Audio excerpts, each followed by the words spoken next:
It's a great pleasure to introduce Michael Perelman, who has been to the Summer Institute once before, I think 4 years ago, somewhere around there. Not at the University of Richmond, but when it was at George Mason University. And he has, as you will, he's from Cal State Chico. And as you will have noticed from some of his comments, has a sort of overarching project that he's working on. So if you've looked at what we put online, it's very extensive and detailed. And so looking forward to hearing your talk.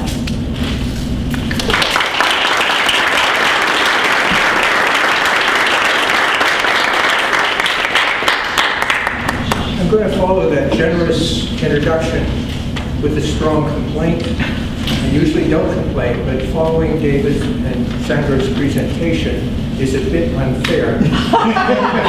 Entertainment value. Secondly, however, you will appear coherent.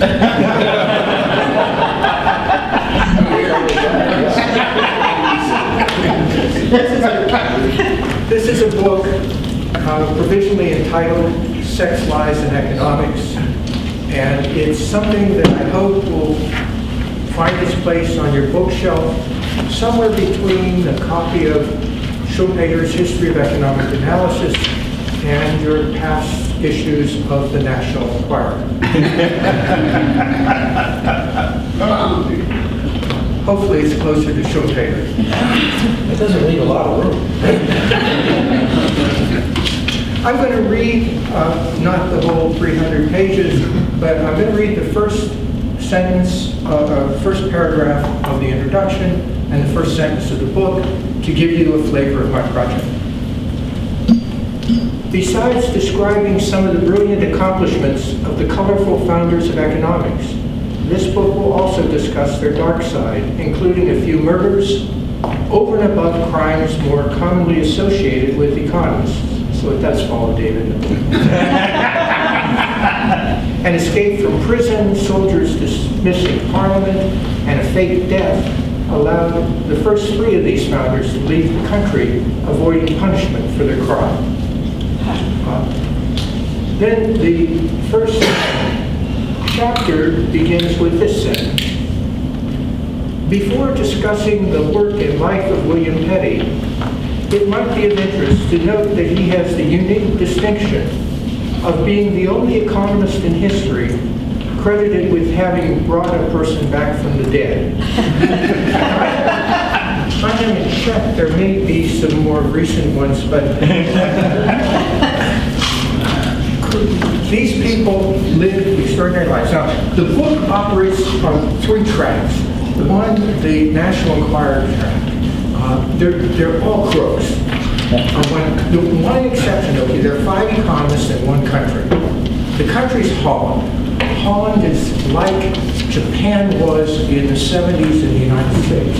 Everybody was looking to Holland, Holland, Holland. Oh, before I go any further, I want to thank Deirdre, who gave me some very, very nice comments on the manuscript when it was much more primitive, and David for looking at it. So,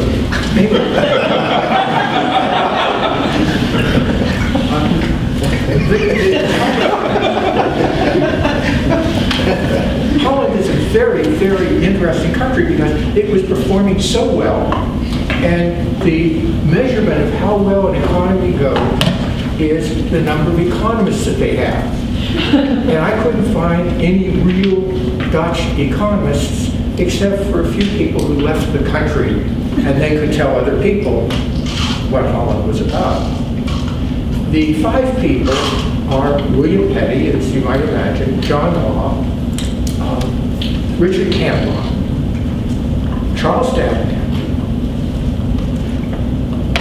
Mandeville, and finally Newton, who did write about economics briefly.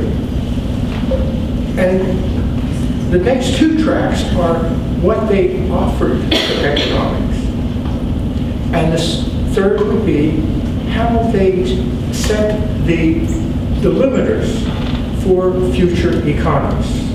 That is, things they wrote about that were cast aside, or things that they didn't write about that shifted the economy, or shifted the economics profession in a different direction. Let's start with the fun stuff. I don't know how many of you know about William Petty's life, but it was fantastical. He was somebody who was called the universal genius. And this was before the age of specialization. He begins as a young cabin boy with bad eyesight.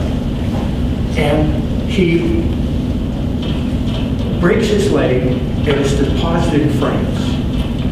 Talks his way in Latin, which he's just picked up a little bit in his village school. Talks his way into a Jesuit school, but insists, don't you dare pray for me. From there, he manages to get a medical degree. It's unclear how. And he traveled around with people like Descartes, Thomas Hobbes. Hobbes, he does the illustration for Hobbes's book on optics. And later, Hobbes will come to England to study dissections with Petty. So Petty comes to England, and he gets a job in the university, and there's a young woman who's either raped or seduced by the grandson of her employer. She's a servant girl. And she gives birth to a fetus that is all blackened and has no possibility of life, but she is convicted of murder. Petty, to his credit, after the fact, writes a pamphlet saying it's the grandson that should be punished, not the young woman. So the young woman's hung, and Petty's job is to dissect her to look for signs of criminality. And the most common sign was a hairy heart.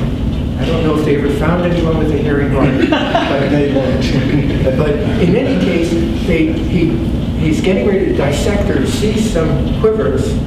She comes back to life. Petty milks this for all it's worth, opening his laboratory up to the public, circulating writings about the miraculous recovery of this woman.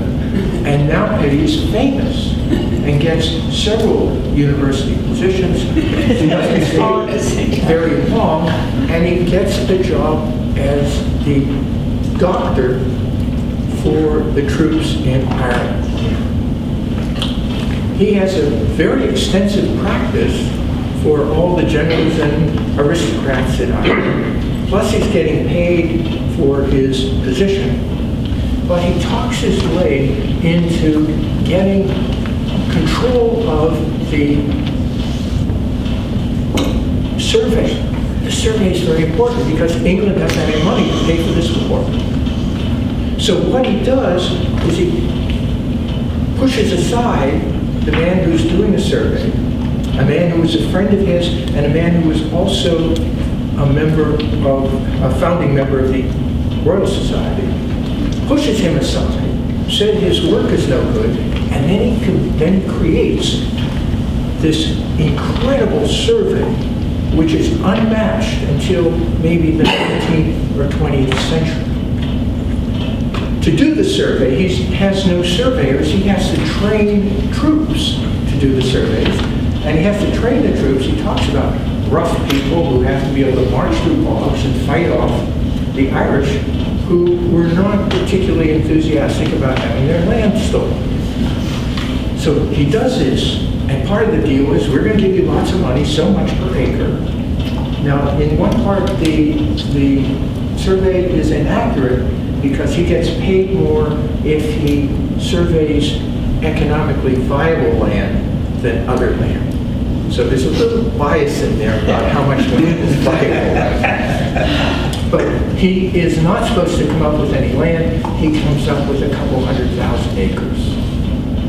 He spends the rest of his life fighting off legal challenges, and much of his economics is written as a brief to fight off the legal challenges.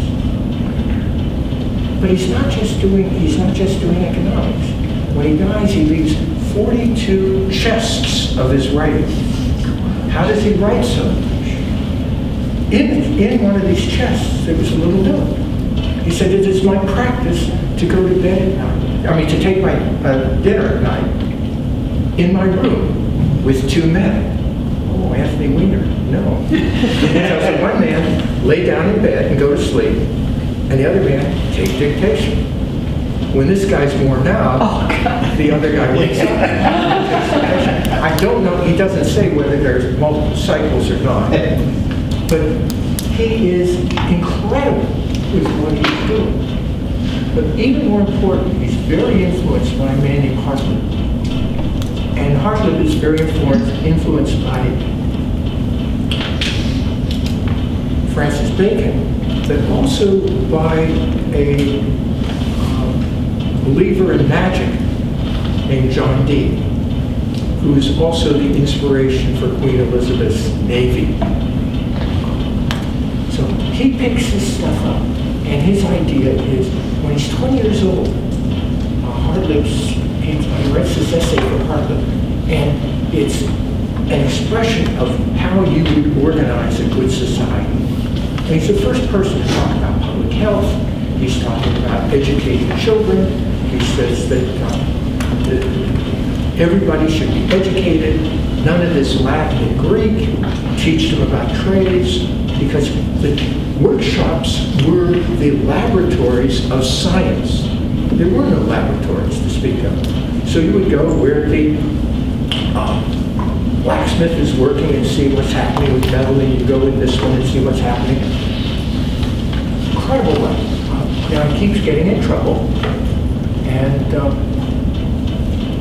at one point he's going to be put in jail, and just the day before the troops come, Cromwell's son dies, and Petty goes back to Ireland because Parliament is dismissed. So he's free from the problem of jail, but he still has to keep his land. And the people who are fighting against him are largely Anabaptists who are plotting and doing all sorts of things. He's challenged twice physically. Once he fights off the man with several men with his cane. He's in his 50s, which is pretty old then. But his one eye becomes even more damaged. The other time he's challenged to a duel. And because his eyesight is bad, because he's challenged, he has the opportunity to select the way the duel will be carried out. So he says, we'll go in a darkened basement and use butcher's axes. This was not considered dignified enough to carry out as a duel, so many escaped unscathed. But he's operating, he's doing research in agriculture, he's doing research in marketing, he's doing research in medicine, in making medicines, he's doing research in metallurgy, he's making scientific equipment. I mean, it's impossible for me to conceive of any one person doing anything like that. At the same time, he's writing economics. And the economics is very, very interesting. One of the themes that comes through the book is that the early economists are paying close attention to how things are made, how things are produced. And Petty says about finance, about money, he says it's like the fat on the body. You need some, but too much is bad. Which is ironical because there is engraved on the Bank of England a statement, let there be a bank, in Petty. So he wants some financing, he wants to control it, and he wants to make sure production goes on, especially in Ireland. Now in Ireland, there was a program to take all the Irish and move them into one state of Connaught. Petty's landowners hates that. He needs people to work for him. So he comes up with several schemes for moving Irish around. Schemes like having the Irish women go to England and be married to English men to civilize them, and have English women come to Ireland and arrange marriages for them, and they'll be civilized by the English women. England, you know, is the center of civilization. At the same time, he becomes the inspiration for one of the great literary works of all time, Jonathan Swift's Modest Proposal. And it's interesting, throughout the book, Jonathan Swift appears everywhere, all the time, with all these characters, with the exception of Mandeville. But we don't know anything about Mandeville's personal life. The only thing we know about Mandeville's personal life, which I think is key, is that Benjamin Franklin, as a young man, meets Mandeville, and he says, the most entertaining, and meets him at a bar, the most entertaining and facetious man that I've ever met in my life. So I'm sort of inclining to thinking that all of Mandeville is satire, but I'm not at that point yet where I can make a decision. Now, before I go further, I should say, my expertise in this is very limited. I could, however, have told you before I started this that I would be pretty sure that Charles II came after Charles I. Beyond that, my knowledge of this period was virtually nil. So it's just that what I like to do is find a new idea to work with every year and go out with something that I don't know and write and fool myself. So Petty is writing really interesting stuff. He's the first person, as Thomas Humphrey says, to talk about the velocity of money. And he's using incredible ways to develop statistical information. And in fact, one of the things he does, the other obsession is lower taxes, lower taxes, lower taxes. He would be very happy today in the United States. And one of his obsessions, and especially land taxes, he doesn't mind taxes on purchases, but land taxes, no. And that is an obsession that runs through the landmark. So he doesn't like his taxes. So one thing he comes up with, and he writes this for one of the king's favorites, a man named Bennett, is a chimney tax. And his explanation for the chimney tax is very similar to what we have today for the carbon tax. It reduces pollution, it's egalitarian. This becomes one of the most controversial things in England.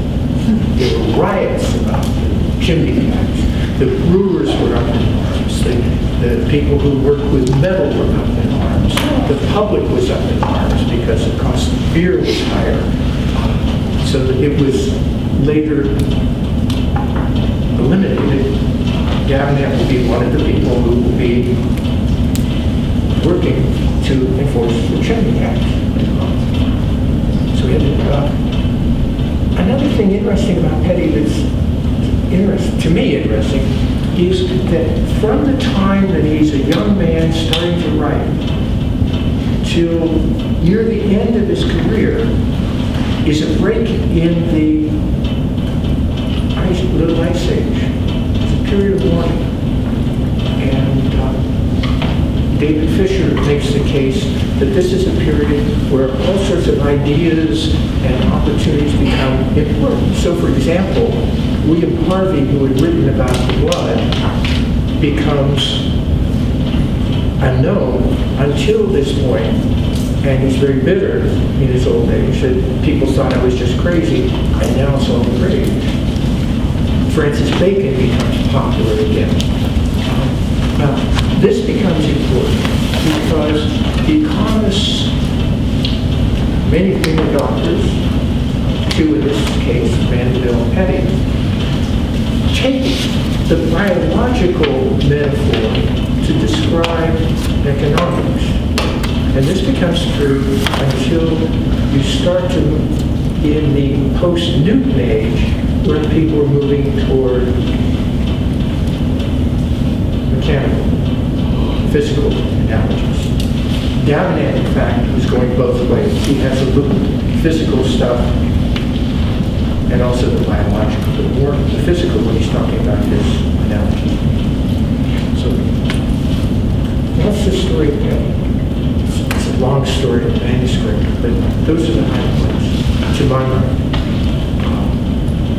Brilliant, crooked. Oh, another thing I forgot. One of the things he is working on in Ireland is building ships. And the English Navy is pretty weak.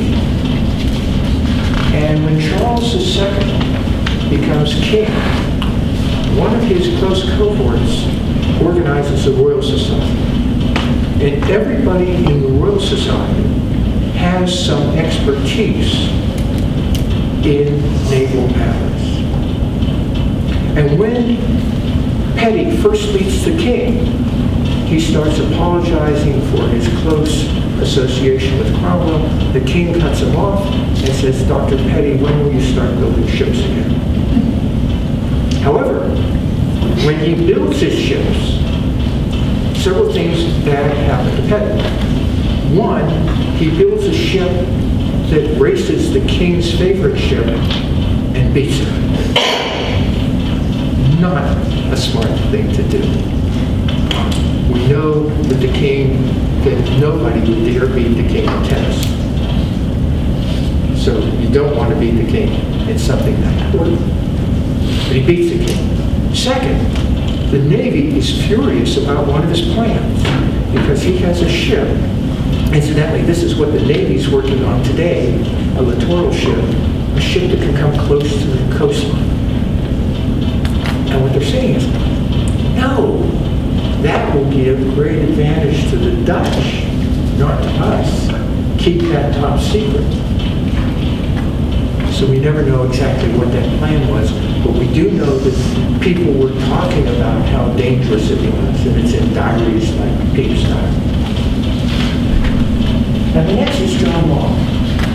And hopefully we have, because we have some people from France and we have some people who know monetary economics, John Law is really interesting. The most interesting thing about John Law isn't really about John Law, sort of. We know that John Law killed somebody. And there were 3 books written about the killing. So here's John Law. He is somebody who loses all of his family's money and is a gambler, not a very good gambler. Later comes up as an expert gambler. Now one source said that he was renting rooms from a man named Neil, N-E-A-L-E.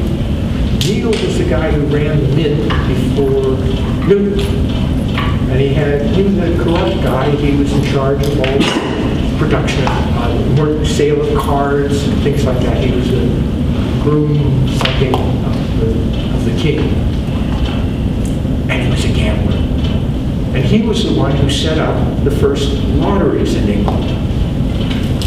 So Law becomes a gambler, but he's not really a gambler. He would set up bets where he would know the probability and other people wouldn't. He would say, I'll bet you this big stack of money that you can't flip a coin and get, say, 12 hits in a row. So the odds were in his favor, and people would think, wouldn't have a feel for probability, and he would beat them now. So he became a skilled gambler. Or he would run the game. And this puts him in touch with very right, but back to the murder. Here is this impecunious gambler. He's living in a boarding house. And the boarding house has the sister of a young man, and everybody's talking about him. Here's this guy with no money, going around in these fancy carriages. Where's he getting that money? About the time that these conservatives are coming up, Law kills him. 3 books come out, all of which are questionable in some ways. One comes from a woman Delrevere Manley, who also wrote for and with Jonathan Swift, who was the good luck charm of a woman named Barbara Villiers. Now, the Villiers family provides the male and female lovers for all the kings from Charles I through William III, the Duke of Buckingham being first. And she's the good luck charm of Barbara Villiers, who's going to bring her good luck gambling. She tries to seduce her son, Barbara Villiers' son, and gets kicked out. Now, Barbara Villiers is the ruler of England, which she's a young woman, in the sense that she could intimidate the king. For example, at one point, the king didn't want to recognize one of her babies, and she took the baby, and she said, "You're not going to recognize him? I'll smash him on the wall." She intimidated the king. The queen would get nosebleeds when she would come to the room. Now, her cousin, who becomes the lover of William III, her cousin is another Villiers, Elizabeth Villiers. And Elizabeth is the lover of William III. Swift thinks she's the brightest woman he ever met, but he also said that about Hetty's daughter, who becomes the grandmother of the later prime minister, who was also the first person to mention Adam Smith in the House of Lords. So she is, according to Manley's book, now Manley is a Tory publicist, that's why she works with Jonathan Swift. And Manley writes this book as found letters, and it's always to smear people associated with the Whigs, and the idea is the Whigs are worse than the Tories with the South Sea bubble. And she tells this story that could come out of the National Enquirer about how Villiers meets this young Wilson, and her heaving breasts and his masculine torso. You know the story. They're having this passionate affair. They're going to be, so she works with Sunderland, who's effectively the prime minister and held responsible for the South Sea bubble, to murder Wilson, get him out of the way, because Sunderland's having a go-to with Wilson also. The second book is by a man who said he doesn't give his name, he gives just his last name with an initial, and a gentleman of Scotland. He says he grew up with law, and he did this with law, and that with law. And again, it was written, there's a critique in it of Cato, and that will become important. He's associated with Cato, and that will be important. And again, this was an attack on John Law and on Sunderland, blaming the Whigs for the South Sea bubble.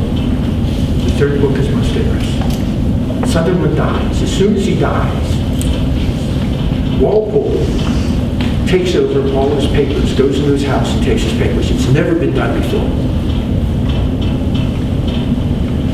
Trenchard and Gordon, who wrote Cato's letters, I told you they'll come back. Trenchard was somebody who supported William III, and then became very critical of the government. And then William III talks with him, and he becomes much more favorable to the government. Trenchard is dead by this time. His partner, Gordon, was a very big critic of the government with Cato's letters, Cato Institute, and he writes a book. Now, he's already written a scandalous play that got him in trouble, in which he accused Sunderland of being the head of a great homosexual ring in London, and using all sorts of Roman references, as you expect for someone who would write Cato's letter.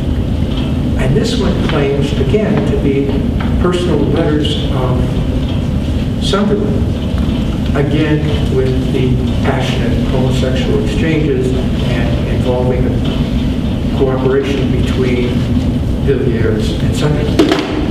The interesting thing is that 2 of the 3 books have some claim for perhaps some information, but also, as we talked about it with experts, they have a political reason for this story. We don't know how much attention they pay for this. But the people associated with this will come back over and over and over. So, for example, one of Davenant's jobs is to help a woman get her Irish land back that Petty maybe stole. Petty certainly stole land from the Camelot family because the Camelots came from here.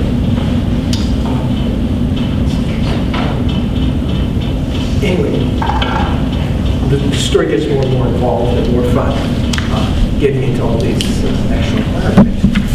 But law goes to France, and the story of law in France is fairly well known, how he ingratiates himself with the region and then creates this big financial scheme, and then the Mississippi bubble crashes. But some of the material I'm looking at, including Voltaire, are saying, what a great thing. And this is relevant to what happened in the United States. They wiped out finance. They wiped out finance. And so rural borrowers could get much better credit terms, and the economy has a growth spurt in the wake of the bubble. Again, financialization being a constant problem with the economies at the time. And what's interesting is how much financialization occurred. Let me skip back to Holland. Holland is such a remarkable story. I know 3 remarkable growth stories, maybe Japan too. Both South Korea and Germany were countries without resources to speak of. They bootstrapped themselves and developed quite well. Holland was the same thing. For religious reasons, literacy was very common. They took these fisheries and did remarkable things. One of the things that both Petty and Cantillon remark about after having been to Holland. Also, there was a book that Petty wrote about Holland, and it's been lost. All we have are some notes about the book. They had windmills that were cutting the lumber. The cost of Dutch ships were a fraction of the cost of English ships. They could go faster. And one of the things they did do, which turned out to be a problem, was they would have military convoys protecting them, but they had no protection themselves. They were built for speed and economy. But a Dutch ship required fewer people, they cost a fraction of the amount, and the Dutch were able to parlay their expertise in fishing to being expertise in trading. Then from their expertise in trading, they began doing what Goldman Sachs and what their friends are doing now, building these big warehouses. What's the city, what's the little town in Oklahoma? Cushing, where they store the oil to get the price where they want it, and then they sell it. The Dutch had perfected this. The Dutch had perfected futures markets also. And they start speculating. And then the speculating goes even faster than you'd expect. So they had a real estate bubble. And there's a Dutch economist named Eichels that shows this graph in which it looks just like a Schiller graph. In a period of 30 years, land along the Grand Canal shoots up, comes down, and then you still have this gradual growth. Just like what we saw, although we haven't hit the bottom yet, but just like we saw in the United States. Presumably back to the growth. So speculation takes over. One of the things that struck the English when they first went to Holland was how plain the people dress and the absence of luxury. Of course, this takes over when you get more and more distance between the sailors who knew, well, also the sailing gave them for the speculation. Because they're sailing all over the world, they have a very, very incredible information network that allowed them a real advantage in speculating over everybody else. So they're successful, then they get into their colonies. The colonies are too tempting, and the British will take them over. And the combination of Dutch overstretch and Dutch financialization means that the economy fell back down into some sort of modest success. That's the sort of problem. But all of the economists are using Holland. So we move then from John Law, who does very, very interesting things in banking. Very interesting things in banking. And I'm talking about theoretical things rather than structural. But we move to Canlon. Now, Canlon comes from this family of Irish bankers. Canlon begins as a war profiteer working for a man who becomes the Duke of Chatham, who's the leading war profiteer in the world. Very successful war profiteer. And also working with him is Davenant. They're both working under the same man, doing war profiteering. Davenant will become totally dependent on Bridges because his name is James Bridges, because he keeps getting in money trouble. I don't know where he spends his money, how he spends his money, but he's always in money trouble. So Canlon writes his economics, again like Petty, to help his lawyer with a legal brief defending himself. Now, he's not in trouble for the war profiteering. He's in trouble because he was emulating Lehman Brothers. John Law said he would destroy the English pound because all the English would take their metallic money and buy stock in Law's company. So people started speculating that the pound would depreciate relative to the franc. And Canlon would lend them, I think it was for 16% interest, well above usury levels. He would lend them money for the speculation. He would take stock in the bank as collateral. He would then sell the stock in the bank and re-lend the money, taking new stock as collateral. Had his bet gone wrong, he would have been in much bigger trouble. But he made the mistake of lending money to very powerful people. There was a man who was actually a partner for a while of Canlon named Joseph Gage, and he had a girlfriend who wanted to have a kingdom. Gage went to Poland and asked if Poland would, for a price, let her be the queen. Poland refused, and he was in the process of negotiating with Sardinia, a much lesser kingdom, when everything fell. She was welcome. And he also lent money to the Paris brothers, who were major bankers in France. They're collecting information against him, they're turning associates against him. The screws are tightening. One day he goes to the bank, takes all of his money out of the bank. That night he's robbed, because we know that because there was a headless body in the room. And the house was burned down. And we know that robbers always take the head as a trophy when they leave. Unless, of course, Canlon procured a body. But somebody then showed up in French Guiana with Canlon's personal papers. So he's been a very, very literate robber. His personal papers, a bunch of guns, gunpowder, and a bunch of gold.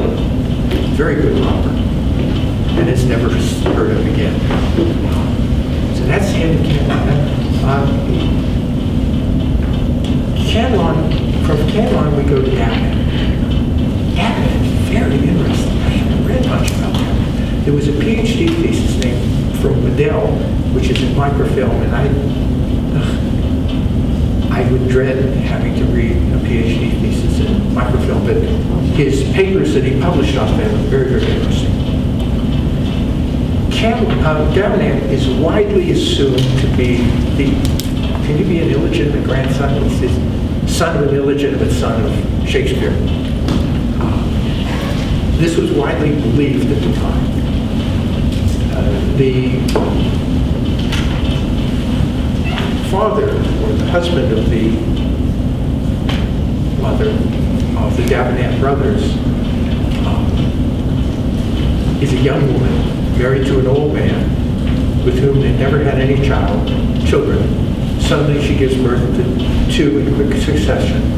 Shakespeare's the godfather. Shakespeare always stopped at the inn.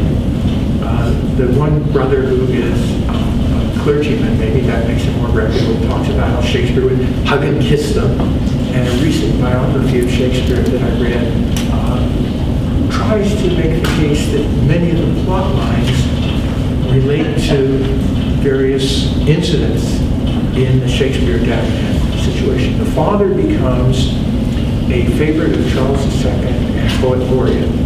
So we don't know whether it's Shakespeare's genes that make him poet laureate or friendship with Charles II, but he's considered by his contemporaries to be Shakespeare's son, and he's also, by English majors, considered him to be one of the most important playwrights at the time. He was the first playwright to put on a play with female actresses, for example.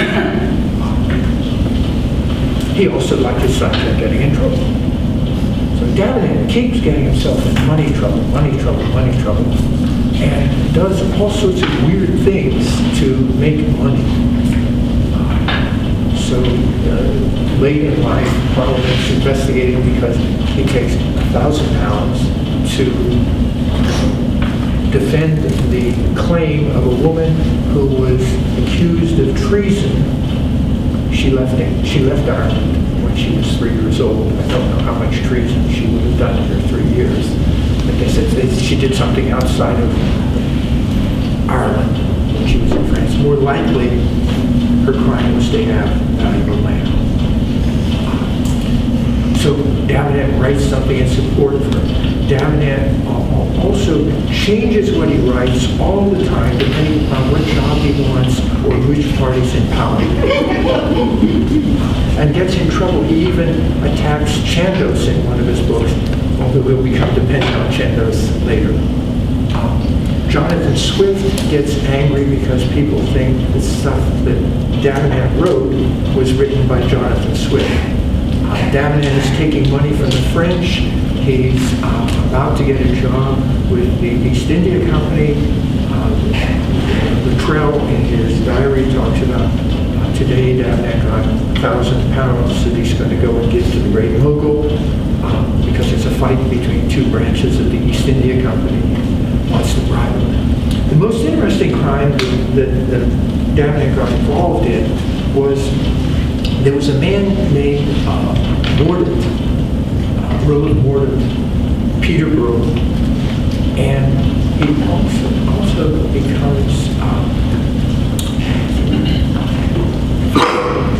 forget the title, but it's very important because the title was the same title that Charles's illegitimate son, James, had, but James tried to overthrow the brother, James II, and was hung.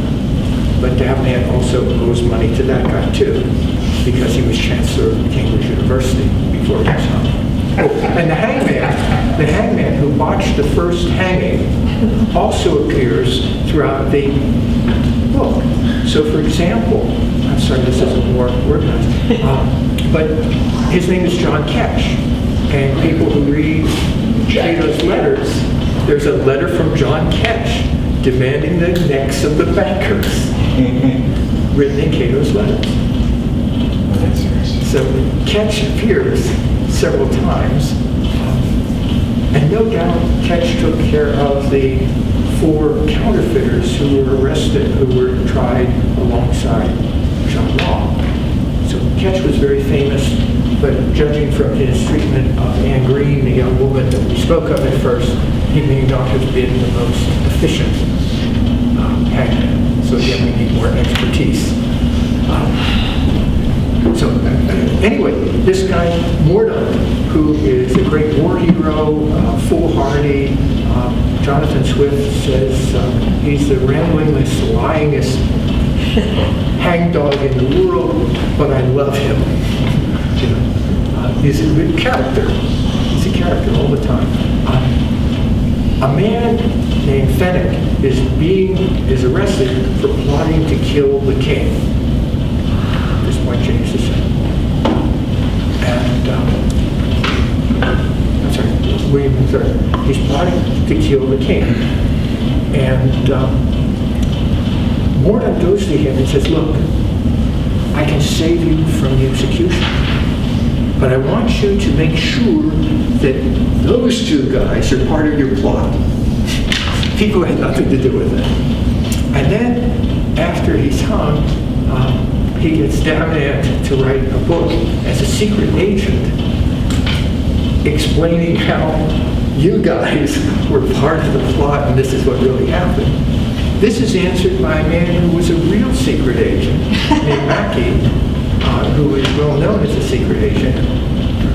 He didn't write the book. His son put the recollections, and he's talking about Davenant's book. They're always getting in trouble. But here's what's wonderful about Davenant. Davenant is totally confused. And his genius is his confusion. No, I mean that seriously. Because England is trying to put together an empire. Now, he starts, like Deirdre, with the idea of virtue. Starts with virtue. But virtue resides solely with the gentry. So because he represents the Tory party, and if anything raises taxes, that threatens virtue. Virtue is important for war because the people at the time are looking back at Rome, and Rome is described as the most virtuous place that you could ever imagine. That is, they have no luxury, they're just very virtuous and very good at trade and very successful in war. Very idealized version of virtue. But anyway, you have virtue being important for war, and you have trade being important for the economy. The trade leads to war, and war will create debt, and debt will give power to the financiers, and it will raise taxes on the landlords. And the only way he gets out of this is to have a strong navy and an empire that can bring the money in to reduce the taxes of the gentry to present to provide virtue. Anyway, I regard it as a sort of paper, scissors, rock between virtue and military power and trade and finance. So we need something else besides the paper, scissors, and rock. But the confusion is very important, because when you did your big circle of all the things in art, Davenant's trying to square the circle. He's trying to square the circle, and of course, it's very difficult to square. So the way you treat that is you ignore all the complexities of the economy, and you go to that little science hole, which is more of a rabbit hole. So Davenant becomes very important. And also, Davenant, in one history of the Treasury, the writer Roseveare says, of all the advisors, he lists Locke and Newton, he says Davenant is superior to them all. Why is Davenant superior? Because he understands money better than we do today. We talk about M1, M2. He's talking about M356. Okay? Let me see if I can find M356. Does he use the word money or value? Money. Money. Money. So let me see if I can find M356.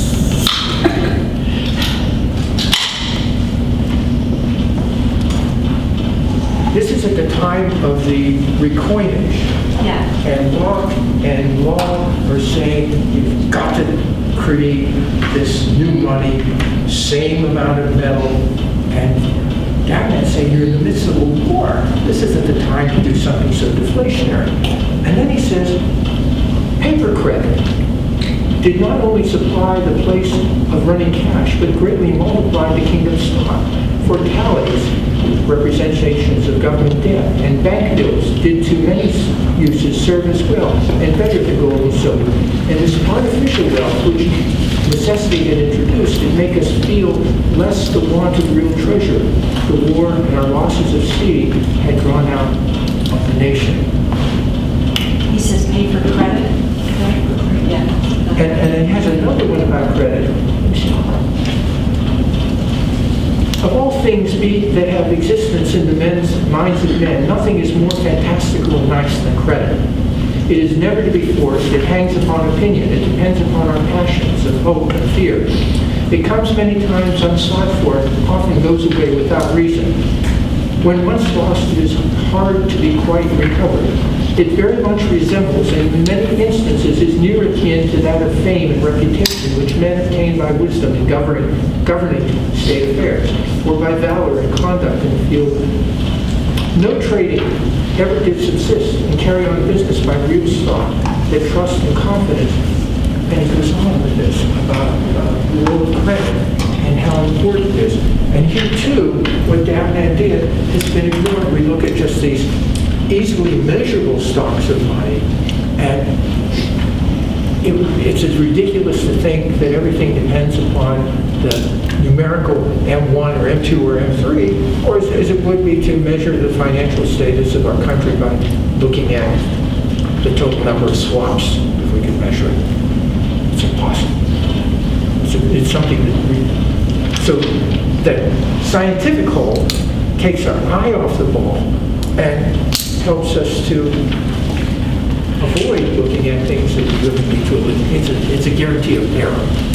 Okay, Mandeville, again, is an expatriate Dutchman, and he works as a doctor, and his first book is about hysteria and hypochondria, and he specializes as a doctor, just like his father before him, in diseases of the digestive system and nerves.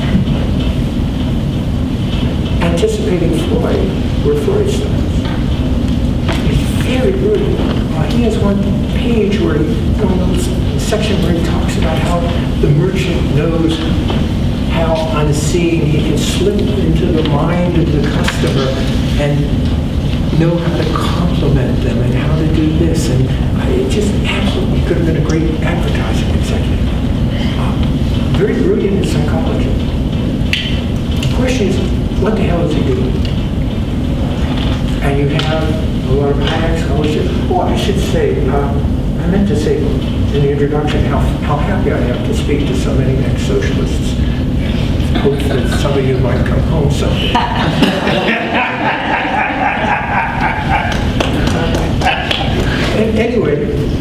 Anyway, Mandeville, Hayek, for instance, follows Kay, whose name wasn't Kay, it was Kugelman.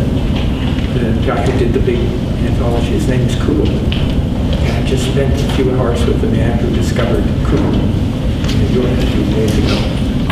Kay and Hayek see him as a libertarian. Salim Rashid and Jacob Viner see him as a libertine. I don't know, maybe the two come together. I'll have to spend some more time here and see. And others see him as a mercantilist. And you can make a case for all of this. And then finally, what seems to be, to me, the most likely is he's a satirist. He's just making fun of people. And so he gets called up before the Middlesex grand jury for his charity school book. But he's called up as an accident. The real target is Crenshaw. But this is what makes Mandeville really popular. After that, he responds with a book dedicated to the Society for the Reformation of Manners, entitled, you're laughing, you know the book, in a modest defense, probably echoing John Swift, a modest defense of public stews. Stew being the French word for stove, stew then becoming the word for a bathhouse, and then stew finally evolving into a whorehouse. So it's a modest defense of whorehouses. And he's doing it in the name of morality. What's interesting is, this wasn't unique. The same argument that he used, Havelock Ellis found in both St. Augustine and St. Thomas, where they talk about the prostitution as a sewer that removes all this vice from polite society, and young women can go around maintaining their purity. So you have zones of sin and zones of purity. So he's saying, as a very religious person, this is what I propose. We should have more, is that hours or minutes? Minutes. So we have time for questions. Because I'm having fun. I don't care about you people. But anyway. That's a socialist. I didn't hear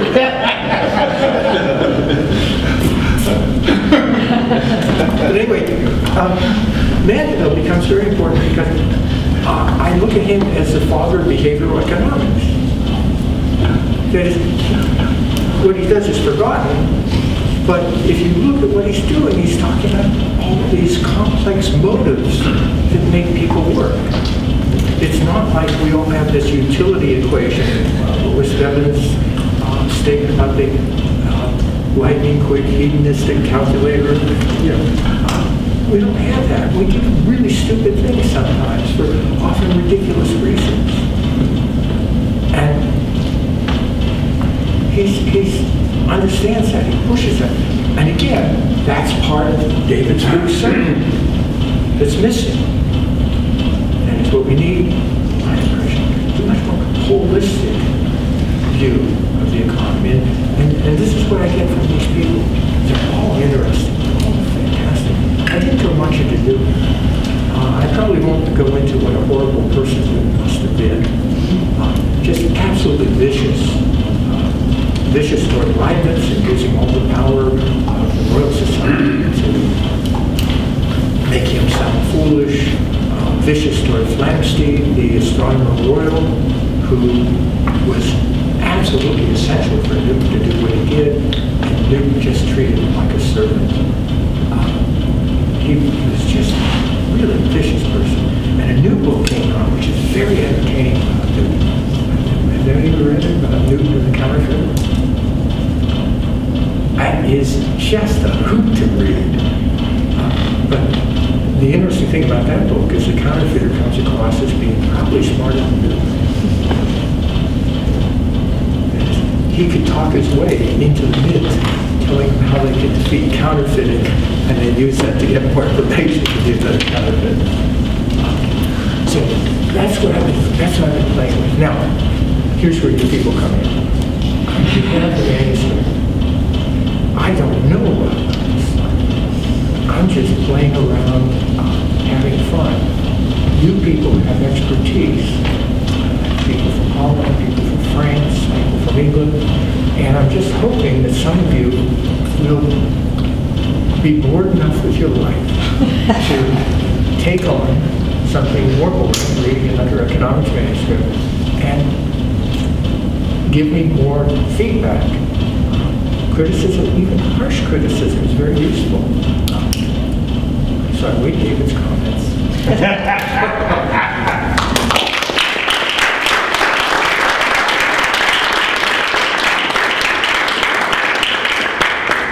Okay, Dave, you didn't say anything early today, so I'll go start with you.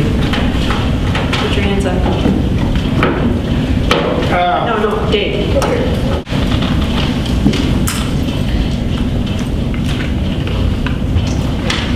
I enjoyed it. It's always fun to sort of have nice stories.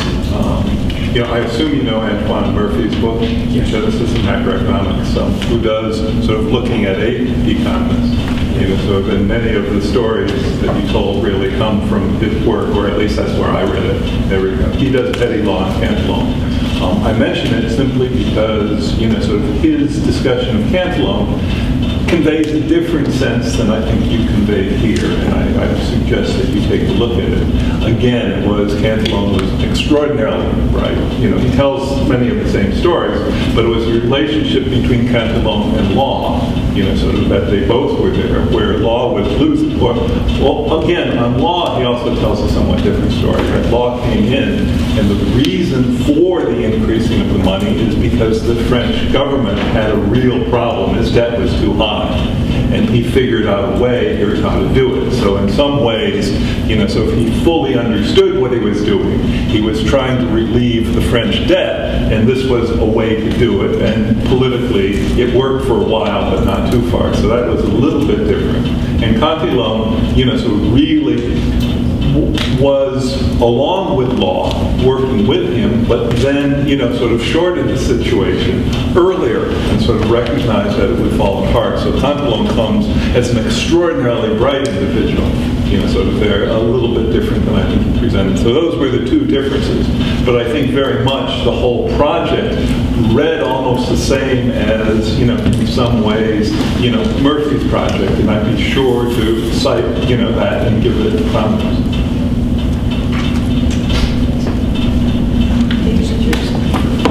He wants to. I spent much more time with Murphy's 2 biographies Right. of law and Cantillon, and much that you say is in the book. If I could have the rest of my 5 hours, I would be happy to go on and deal with that. Yes, Cantillon, when I was waiting to meet law and ingratiated himself with law, worked with law, Law's plan was definitely, that was the way he got his foot in the door, was to deal with the debt. This is a time around the turn of the century that countries are starting to, Spain had already done it, but countries are getting too far in debt, and that becomes a very, very big concern.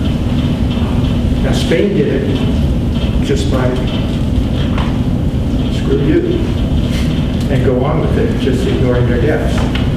France and England did it. But you're right in what you said. And Murphy's very, very good. So that's the movie. This period is so wild. It's absolutely lovely to have it back brought in such flamboyant terms.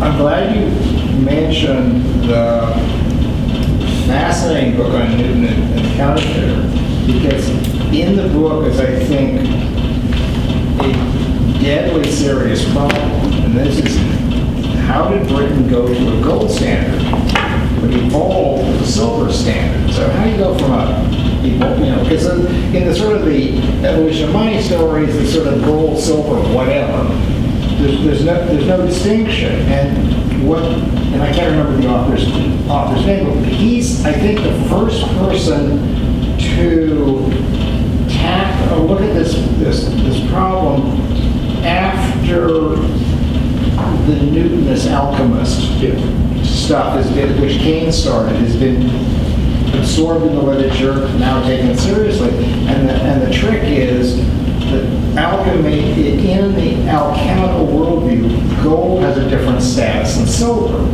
And so the question then is the movement from silver to gold something that's motivated by alchemical expertise. And just, I looked at the stuff very, very briefly, and of course I'm not an expert. And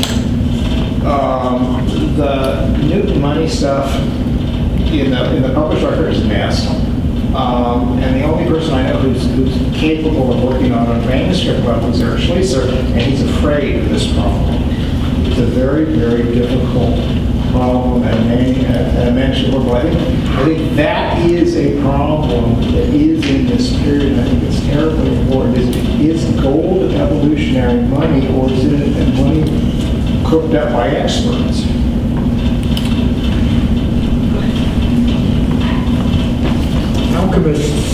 Alchemists run through the book. One of the Royal Society people was Ashmole, and Petty himself spent a great deal of time in alchemy.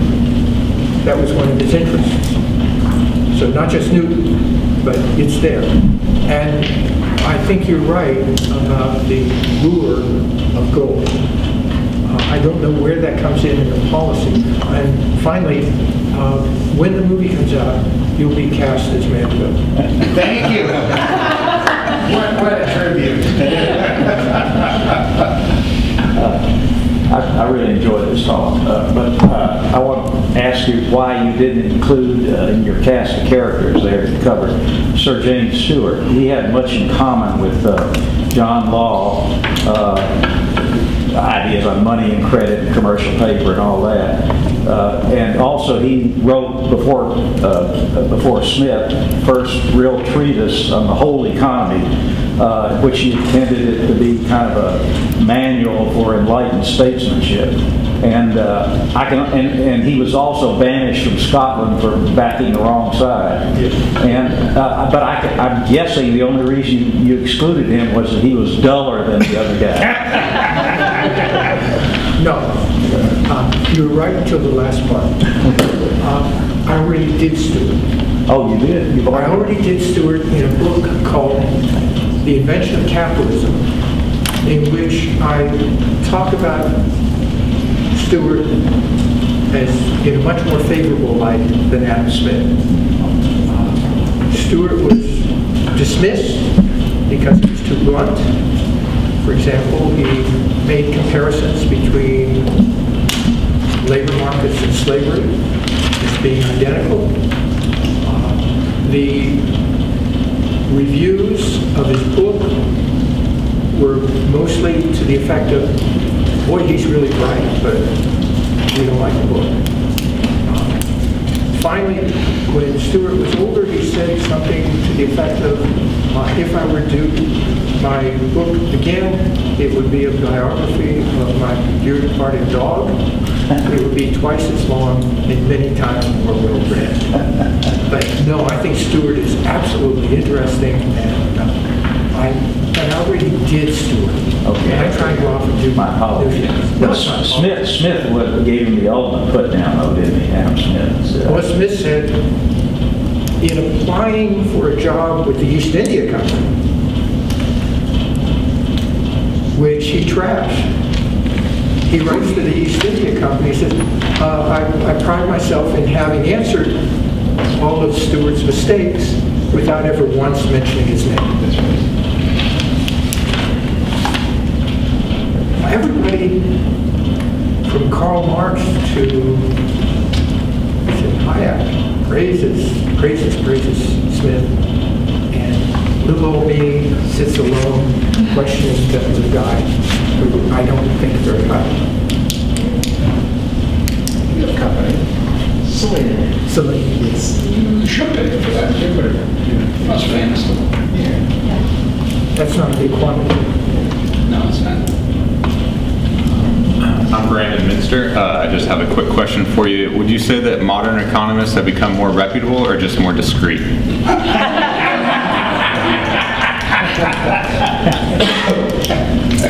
I don't know about economics, but the past president of the University of New Mexico was just arrested yesterday for having run a prostitution ring with 200 prostitutes. Was he an economist? We had a game theory economist who was just arrested for murdering his wife about a year and a half ago. But I think most of us are just more bored. Present company excluded. There's Stephen Chung. Pardon? Stephen Chung. Steve Chung, he started, he had the idea of, now hear me carefully, of making Ming vases. The Ming dynasty in China ended in 1644, and Steve makes them, and now he's hiding on the mainland because the IRS is after him, because he became an American citizen. Yep. So he's a very colorful guy. You should put him in your next book. So anyway, I wanted to ask you, these are,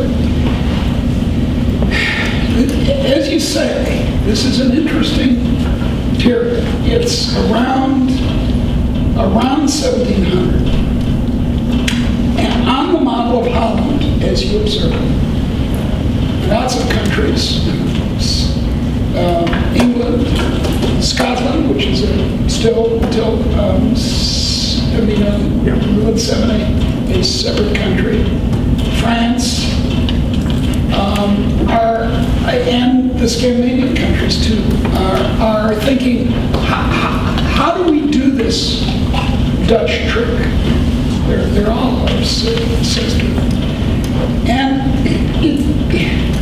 I wonder if you agree that it's at this period that people start thinking of the economy as a separate thing. This is a point that Charles Taylor, the philosopher, makes, and some other people do too. And these people are theorizing about this separate thing. Whereas in, say, Elizabethan times, the economy, the polity, the society, poetry are all mixed in and are just viewed as life. And indeed, it's very interesting that two of your five figures are doctors and are thinking of organism, thinking of the economy as an organism, as though it were not also part of the rest of our lives. You see what I mean? So it's separate. That's one question I have to you, as someone who knows a lot about this. The other is, what's the...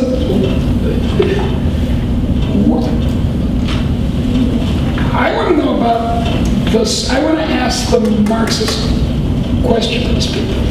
I want to ask what their class is, what their social origin is. Are they gentlemen by birth? I don't think any of them are. They're adventurers. They may become sir, right? They become sir and they're all. Of course, this is how you chose these people, so maybe it's not such an interesting sample, but they're all commercial adventurers and theorists at the same time. So and that is a new kind of person too. It's a new kind of person. You don't find this kind of person in Spain or England earlier. I think there's a reason for it. Yeah, let's hear it. Two questions, two quick answers. Holland doesn't have any land. Yeah. That's one person speculates that's the reason why landscapes were so valuable as a painting. Sure. That was your substitute for having a big land. Yeah, you bet. It's hard to be Sir Michael Perelman if I just have a loft on the corner. Yeah, that's right. So I think that the absence of land has something to do with it. It's very difficult to have a land-based social organization if you don't have land. Yeah. Well, indeed in Holland, in the north Yes. of the Low Countries. In Holland, in the precise sense, for example, the feudalization of the place is very light. There aren't very many lords. They die out in the revolt. So it's not like France already. So your second question is very interesting, in the sense that it's a take which is totally opposite from my own, and I'm going to have to think about it. Yeah. When I think about the economy as an organism, Yeah. I'm not sure. Certainly with Petty, that organism includes these other things. Oh, really? So he's very, very concerned to stamp out Catholicism. Yeah. Catholicism is the root of all evil, and preachers, and very, very concerned about the way all society. He has in that early book, pamphlet that he writes when he's 20 years old, he's talking about casting out all Lampcasters, preachers, and it goes on to a whole list of people saying he just wants, you can read it both ways, he just wants a very efficient social organism. Yeah. But you could also read it your way, saying you're looking at the economy in a sense where they wouldn't want poets. Yeah. They wouldn't want, and I hadn't seen that reversal before. Well, I'm very interested in this because I want to know how these societies change. How is it that we have modern economic growth? And does it have to do with ideology? Does it have to do with ideas? And if it does, it's about this time that it's changing.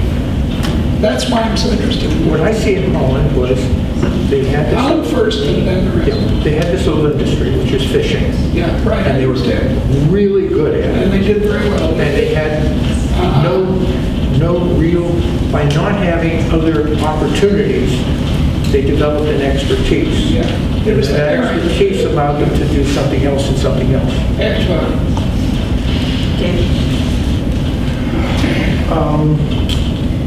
The organism business. I think this links into alchemy because the alchemical vision is that metals grow to gold.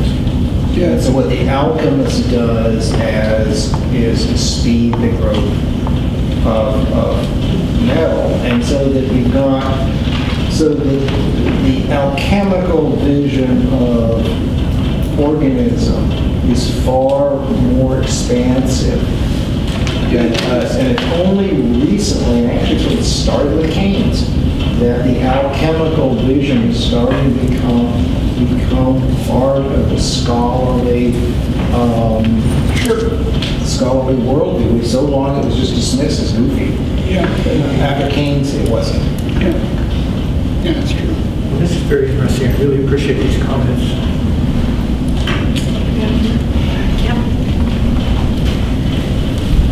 Thank you.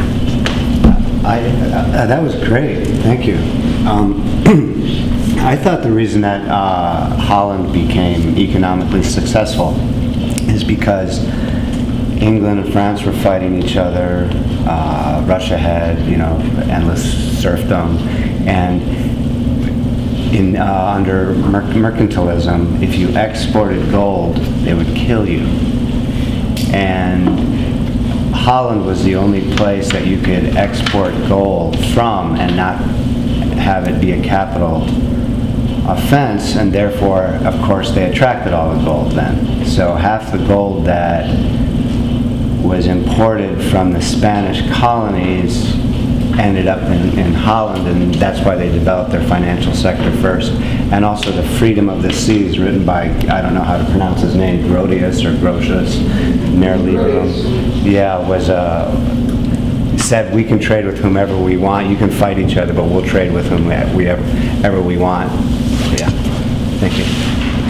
The English and the French were not fighting each other until the end of the 17th century. Okay. Michael, did you want to? Holland has something, has a couple things.